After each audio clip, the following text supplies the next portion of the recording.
Russian-backed insurgents in eastern Ukraine are planning to hold a vote on Sunday to elect so-called regional leaders. The Donetsk and Luhansk People's Republics unilaterally decided to hold this election. It's a vote which Ukrainian President Petro Poroshenko says puts the fragile peace process in jeopardy. In today's press review for Ukraine Today, we're going to take a look at what the international press have been writing about this developing story. So first, we turn to the New York Times. There, David M. Herzenhorn and Andrew Roth team up to write, "Russia backs plan by Ukraine's separatists for an early election," which the pair believe is setting the stage for renewed tensions with the West. Western leaders have already warned Russia for supporting separatists, which, according to the New York Times, have scheduled a vote in defiance of the Ukrainian government and in a violation of an agreement signed last month in Minsk, Belarus.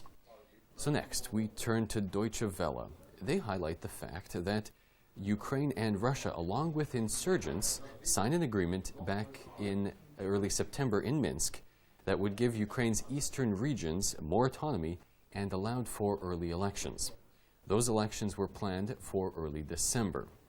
Deutsche Welle writes that even though the vote is being held more than a month in advance of the date arranged under the Minsk Agreement, Russian Foreign Minister Sergei Lavrov has rushed to say that Russia will, quote-unquote, of course recognize the results.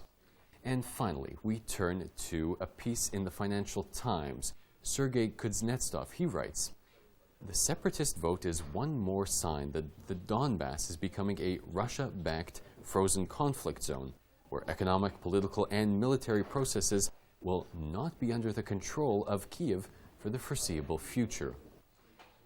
Kuznetsov goes on to quote the head of political research at the Kiev-based Razumkov Center, a fellow by the name of Yuri Yakimenko. Yakimenko says there is an additional worry that the results of the separatist-backed voting in early November, that's taking place on November 2nd, may not be recognized by some factions among the pro-Russian insurgents, and that military infighting could erupt and send the Donbass into further violence.